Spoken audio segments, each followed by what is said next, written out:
Sunday. I meant to make a video yesterday, got caught up in yard work, and then life just kind of happens. Um, and then I found myself in downtown Raleigh, getting a few drinks. But no, so there's a couple things I wanted to talk about. I'm probably going to make some videos this week about some of the other things. I think the band or the chatter or the kind of communication that happens in relation to Israel, I think, is interesting. I think I'm going to do another video on that because there's just some things I find within social media and around that particular topic, as well as Iran as well. Um, that seems to be lacking around Russia and Ukraine, or things happening in Africa, or um, things happening in other places of the Middle East. I just find very interesting. But at any rate, today I wanted to talk about me. Not that I think many people care that much, but I figure I would just do background on myself. Um, I grew up in Northern Virginia. I was born and raised in Fairfax and Loudoun counties, two of the richest counties in the country. Now I understand that's probably from lobbying money and NGOs, but nonetheless, was born and raised there. Um, and I would say, public schools across the U.S. out of all the public school systems, that was probably those two counties probably had past tense the best school systems. New schools, great teachers, a focus on civics, a focus on math and reading, although my math skills are complete trash.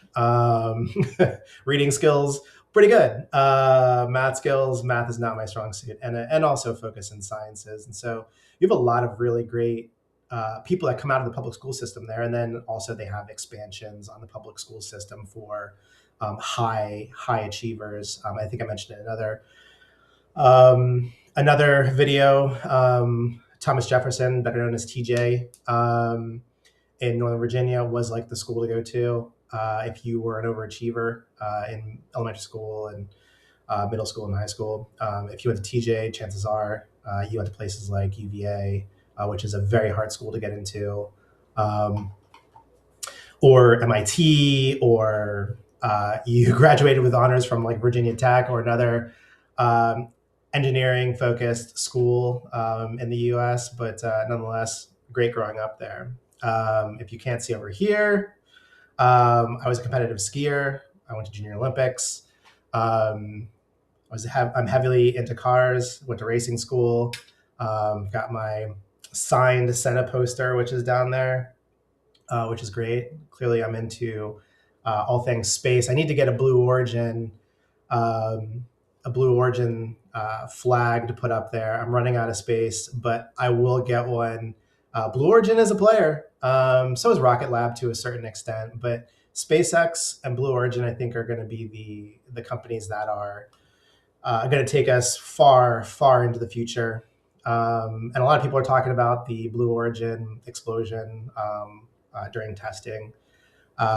It happens.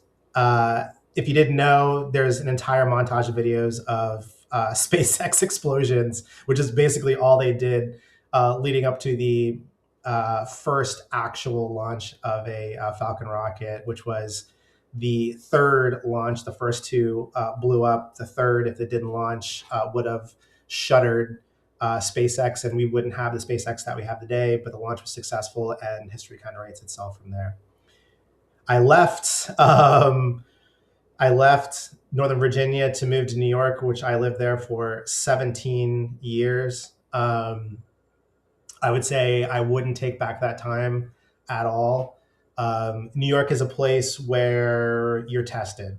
You're tested because it's a highly competitive environment in all aspects. In the workplace, you have a bunch of people coming out of grad school thinking they're like top S's, and their S doesn't stink.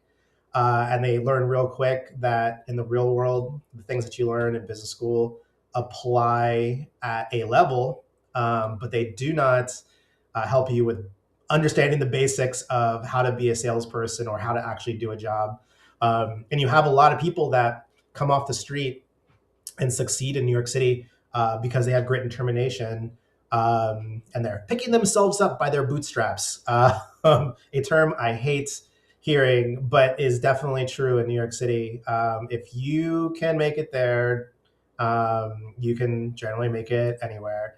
The things you learn there, you have to learn in order to survive in the workplace. I think translate well and set you up for success. Um, if anybody has the opportunity to have a short stint in New York City, and I would say short stint being the operative word, I would say do it. And New York City over San Francisco or LA, or now Miami and Brickell, like New York is distinct, even Boston. Sorry, people. I am not a fan of Boston. It is not a great city. Um, but people in Boston love that city. But New York is kind of on its own. I'll stay away from the political aspects of New York, which are essentially killing New York, or taking it back to the 70s and 80s. But just as New York as a place to grow and develop, I think everybody should have the opportunity, or should take the opportunity to do that. Vacationing there and hanging out in Times Square is not New York City. New York City is, stay in the Lower East Side of the East Village. There's a lot of boutique hotels there. I would highly recommend staying in, that are great. And will gives you more of a real feel of New York City and how it is at night, and what the vibe of the city is actually like versus staying in Times Square, being surrounded by crazy homeless people, illegal immigrants lining 42nd Street, um, Venezuelan migrants trying to rob you. You know, Times Square sucks. It just is not representative of New York City. There are other parts that do a much better job. Um, and again, spend some time there. It's actually not as it's weirdly enough, it's not as crazy as people think it is. When you're in Times Square, yeah. When you're working in the Times Square area, it sucks because you're like trying to get to work and there's people like stopping in the middle of the sidewalk to take pictures and other stuff, and it's a massive hub between Penn Station and Port Authority, and like it's just kind of a madhouse. Outside of that area, yeah, it's a little busy, but as you get into the different neighborhoods, they all have their own quirks and feels, and are very different, and aren't nearly, I would say, as busy as Times Square, or the center of Manhattan.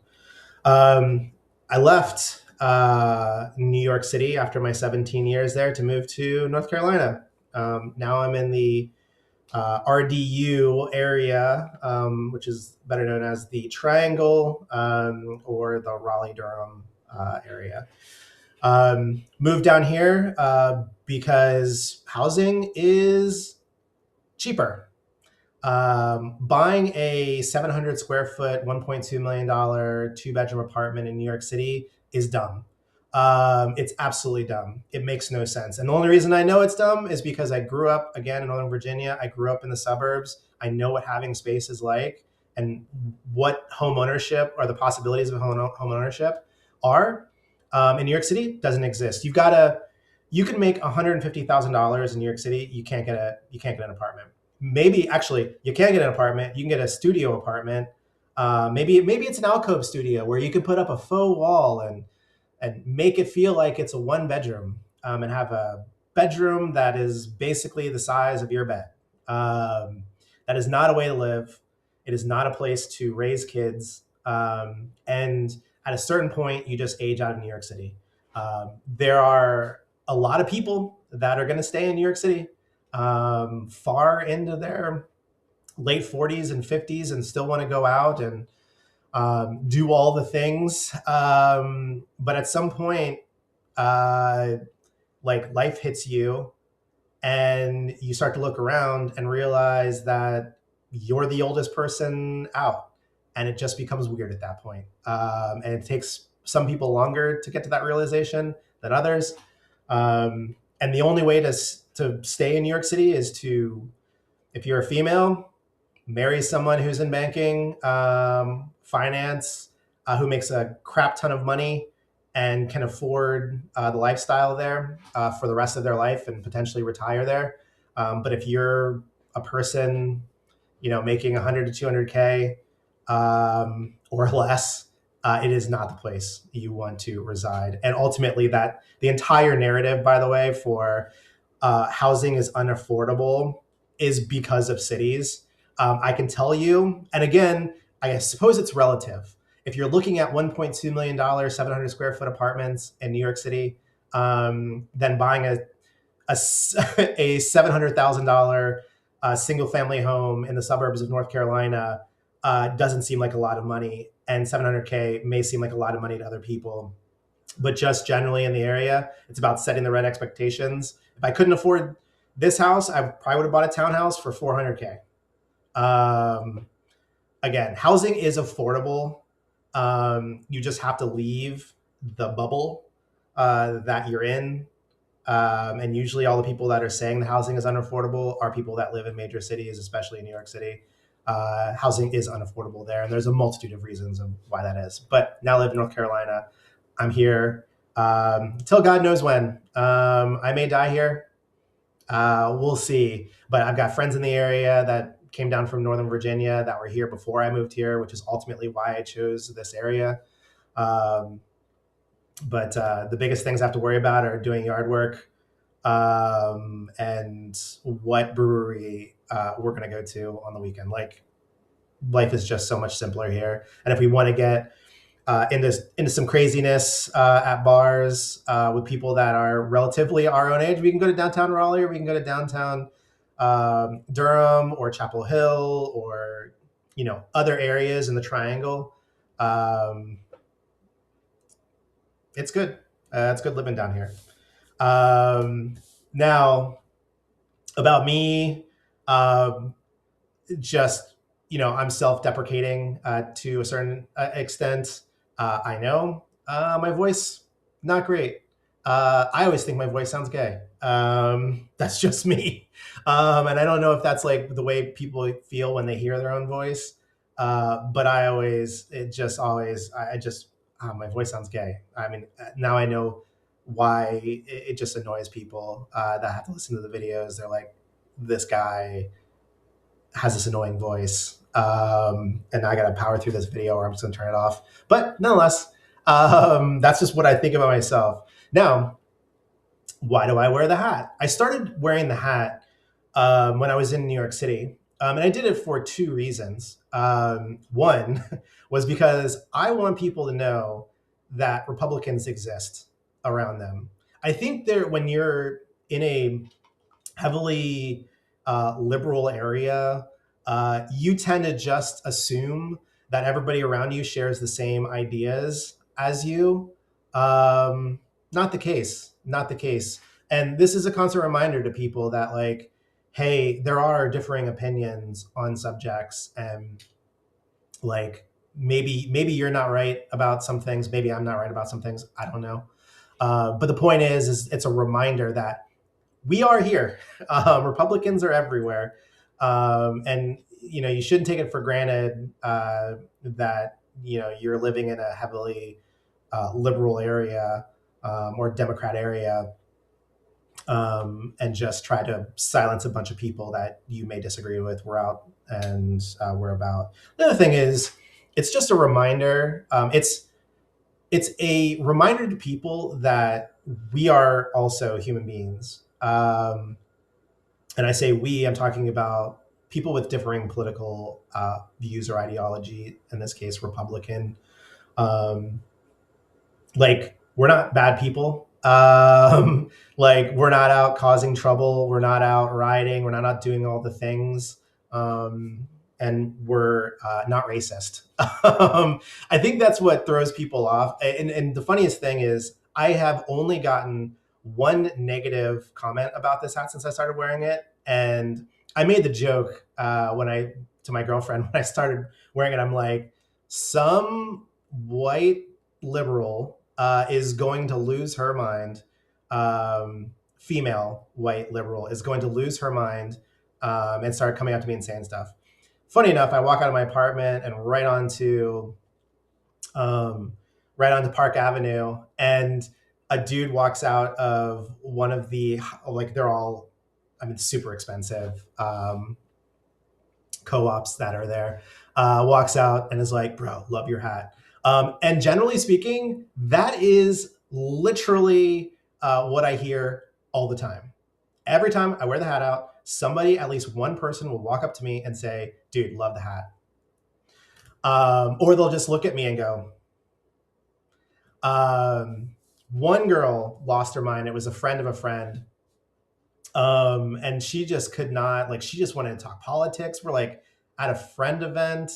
It was a friend's bar closing. And like, she just, like, she couldn't get over it. Like, she was just triggered. I thought it was funny as hell. And by the way, the crazy thing is that my friend brought her out, and then I was like, "Hey, let's go to this club where I know the owners, and we can just kind of roll in and get some drinks." And it's like it's a really good club and a place to go. Things are kind of winding down here. Let's go over there. So my girlfriend and I and my friend and his triggered liberal friend go over this place. There's like a long ass line. I say hi to the owners. They lift the rope. We just roll right in. I'm like, oh, they're all with us. We roll in, and then she proceeds to then like accost me in this place that I got her into, and where I'm like friends with the owners. And it was just like no, like know when to talk about stuff. Like, again, this is a reminder to people that, like, and when I go out, I'm not like trying to talk politics. I talk into the screen, and some people watch it, but generally speaking, like, I tend to, even with my friends who have agreeing philosophies as I do, I'm like, there are a lot of other things to talk about, and I don't want to like get in the rabbit hole of politics, because at some point you will find the dividing line, and I find this happens more with my friends on the right, where you're going to find the line at which you're like, I definitely don't agree with that, and I prefer to stay away from that stuff. Um, but yeah, that's why I wear the hat. It's mainly to remind people that Republicans are not bad people, and the people that support Trump and ultimately his agenda are not racists. We're not bigoted. We're just Americans who care about Americans. And by the way, Americans consist of people of different races and religions and creeds and sexual orientations and all this stuff. Like, care about all of it. Care about Americans. Why do I wear the glasses and the hat when I do these videos? Well, this is not a full-time job. I would prefer to, if I go full-time and I start making money off of this, which is highly unlikely. I'm probably going to be talking into this void for a very long time.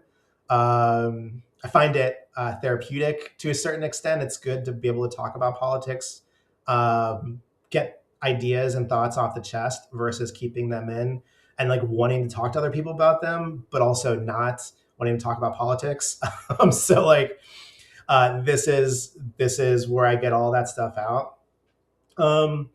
But yeah, this isn't a full-time job, and yeah, I really don't want companies or businesses, um, that I may or may not work for, have opinions about, the content that I put online. And so, yes, that's why I wear the hat and the glasses. Um, Overall opinion, like, I think people, if we're talking about my politics, I would say I'm socially liberal and fiscally conservative. Um, And I think that's only the case because there is this notion that um, if you're LGB, you can't possibly be in the Republican kind of tent. That's not the case. Where like people on this side are welcoming, um, and it's seen as a liberal ideology to accept LGB individuals. I mean, I don't care. Most of my friends, nearly actually not most, all of my friends don't care. There are gay friends in our group, in multiple different groups of friends that I have. Nobody cares. Literally, nobody cares. So that's why I say socially liberal. Um, I also like really enjoy comedians and off-color jokes. They're great. And so it's yeah, I would say like socially liberal, fiscally conservative. Um, which then you're going to be like, well, like the Trump administration spends a ton of money. Like, yeah, okay, every administration does. If we can try to reduce spending, that's great. I'm talking about personally, personally, fiscally conservative. Um, there's definitely a difference between my own personal beliefs and when it comes to politics and how just the government works. There are some realities there. Um, but the other thing is, you probably notice I wear a lot of band shirts. I really am, again, socially liberal. I enjoy metal. I enjoy punk rock. I enjoy grunge. Um, I enjoy Bauhaus. I enjoy lots of Euro 80s electronic bands. Um, I hate it when they talk about politics because they're all left leaning. Some of them so far left leaning that it makes me question their music. Like Rage Against the Machine would be a example of that, where I'm like, I really love Rage Against the Machine, but they're hypocrites now. And so the more they talk about politics, like just the less I'm interested in listening to their music, even though I their first two albums, like forget about it. Like, oh my god, they're great. I'm a huge Nine Inch Nails fan. Trent Reznor is outspoken. Trent Reznor is probably one of my favorite artists still living. You could have said at a point in time it was Michael Jackson or David Bowie. There's George Michael. All have passed, unfortunately. Um, but that entire genre of music, um, there's a reason why you could go out today and they're still playing Euro 80s or 80s in general, 80s and 90s, um, because that music is original, it's good, and it's aged exceptionally well. There are definitely, by the way, some grunge bands just some music that came out of the early 90s and that kind of grunge and industrial kind of period that has not aged well. Um, Still good, but like you listen to it and it's just kind of like, yeah, this feels like that time. I mean, like if you're into industrial, like KMFDM is one of those bands where I'm like, yeah, and it's like My Life with the Thrill Kill Cult, like hasn't aged very well. But Typo Negative aged very well. Nine Inch Nails albums, whether you're playing um, Pretty Hate Machine or Downward Spiral or Broken, if you go from those three albums, they are so different. And just from an emotional standpoint, like depending on how you're feeling, like one of those three albums will uh, definitely cater to your feelings at the moment, whether it's raging, whether it's more melodic and kind of like that 80s feel of Pretty Hate Machine, or it's that 90s kind of transition, that mid 90s transition downward spiral, with songs like Closer, which, really religious people like hate. I love that song. Most of the songs on the album have aged very well, very good. It's another thing. So I've mentioned I'm Roman Catholic, baptized Roman Catholic when I was 13. I have definitely a different take on religion. I'm not a huge religious person. I don't lead with religion. I don't go to church, if at all, anymore. But I do believe in God. I believe in everything happens for a reason, and divine intervention happens. Um, I think the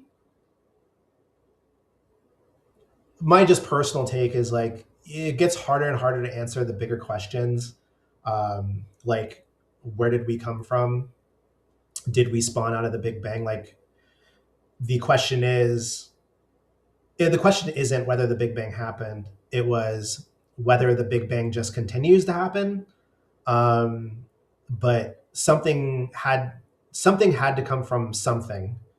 Um, you can't have nothing and then have something. So I think the more we look into our existence, I think we're going to find more signs that maybe there was divine intervention. But again, I'm not a super religious person. I find very religious people super annoying, because they talk about it all the time. I would say like everybody's had their run-ins with like Jehovah's Witnesses, where they just want to convert you. If you're alone with the Jehovah's Witness, they're going to whip out their little book and they're going to start preaching to you, trying to get you to convert. Like is just super annoying. Um, and anybody who constantly makes religion as a key point, like Republicans do this a lot, and I just meet people and talk to people as they're Americans, regardless of whether they're Christian or Catholic or Jewish or Muslim or Buddhist or whatever, Hindu, whatever it may be, right? Like I find when people go into places of worship and to get them to vote for them, I find that very distasteful, because it's just pandering. These people don't necessarily believe that. Trump has done this. Biden has done this. Literally every president or presidential nominee has done this. Find it super annoying. Um, but yeah, that's a little about me. I didn't think I would spend 30 minutes talking about it, but nonetheless, it was just kind of on my brain today. I have my cheap camera, I have my bad lighting, I've got my really gay sounding voice, with my really bad background. Yeah, yeah, all of that stuff is true. But yeah, if you like the content that I'm putting together here, especially as it pertains to kind of current events and politics more largely, like and share and subscribe, and keep believing that the best is still ahead for America. Peace out.